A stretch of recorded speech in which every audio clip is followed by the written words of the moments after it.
podishoni davrlarida bozorda cho'ri sotildi. Cho'rini narxi nihoyatda baland, juda qimmat bo'lganligi uchun ko'pchilik ola olmadi. Oxirida sultonning quloqlariga gap keldiki, sizni saltanatizda bozorda cho'ri sotilyapti. Lekin bu cho'rini ko'pchilik ola olmayapti, narxi baland. Endi sulton gapi gap, so'zi so'z. Shu cho'rini olib kelinglar. Buni afzalligi nima ekan, narxi nimaga baland? Men bir suhbatini olay dedilar.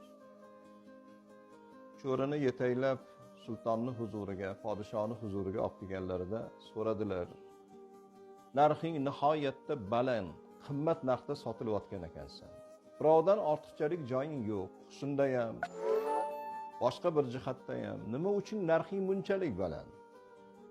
Shunda cho'ri javob qildiki, meni narximning balandligini sababi mendagi hozir javoblik, mendagi ilm, mendagi fahmi farosat uncha buncha odamda yo'q. Shuning uchun men narxim baland dedi. Shunda odil podshoh, sukko bo'lgan inson, bo'lmasam bir imtihon qilamiz. Men savol beraman, savolimga javob bersang, shu yerdan ozod bo'lib chiqib ketasan, cho'ri bo'lmaysan dedilar. Meni ozod bo'ldi deb hisoblayvergin. Savolingga tayyorman, javob beraman dedi. Shunda podshoh birinchi savolni berdilar. Dunyodagi eng yaxshi to'shak nima dedilar? Cho'ri javob qildi. Tinchlik bilan, halovat bilan o'ringa yotgan kuning dunyodagi eng yaxshi to'shak shu.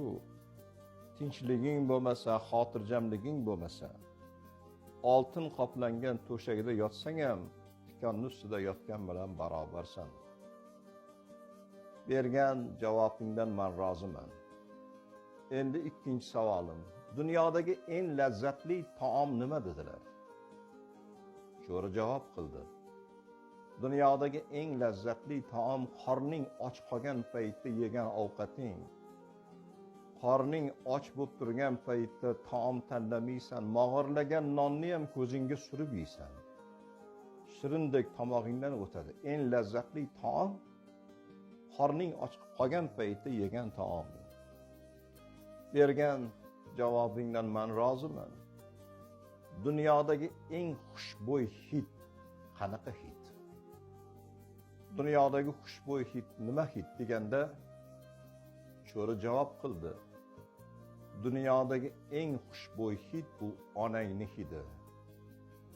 Tug'ilganda onani hidi bilan tug'ilasan. Sinasiga boshingni qo'yib emasan, onangning hidi bilan ulg'ayasan. Onangning hidi bilan katta bo'lasan. Ona dunyodan o'tgandan keyin onangning hidi u yoqda tursin, gardini topolmaysan. Hattoki hammomda olov yoqadigan guloh bo'lsa ham, onangning tanasini butun tutun hidi qoplasa ham, onaning hididan xushbo'y hidi yo'q degan javob qildi. Podshoh bergan javobingdan roziman dedi. Shunda cho'ri aytdiki, meni ham bir savolim bor.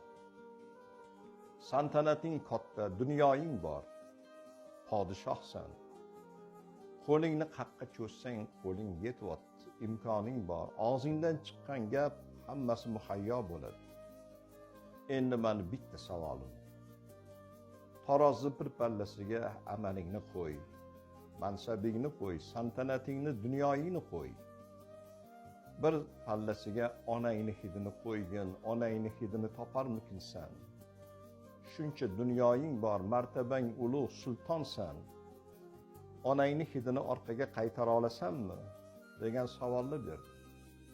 Taxtda o'tirgan sulton yig'lagan ekan. Yo'q. Saltanatim bor, dunyoyim bor, mansabim bor, amalim bor. Endi onamni gardini topolmayman. Ona endi ketdi deb yig'lagan ekan. Ona ketgandan keyin onaning hidini ham topib bo'lmaydi. Yaqinda xalq nazar qilgan, haq nazar qilgan, 50 xizmatini qilgan, san'at ahlining juda hurmatga sazovor bo'lgan bir akamiz uyga kirsam onam yo'qlar. Onajon deb onamni chaqira boshladim. onam qo'shnini xonadonida ekanlar. Kirganlaridan keyin bolam buncha besabrsan. Men qo'shninikiga chiqqan edim. Ertaga men o'lsam nima qilasan? Qandoq chidaysan bu ayriliqqa? Hozir ona deb qidirasan, endi tayyor turgin, bir kun ketish bor. Abadiy seni yoningda qolmaymiz. Men dunyodan ko'z yumib ketganimda qandoq meni dog'imga chidaysan bolam? Endi sabr qilishni ham o'rgangin degan.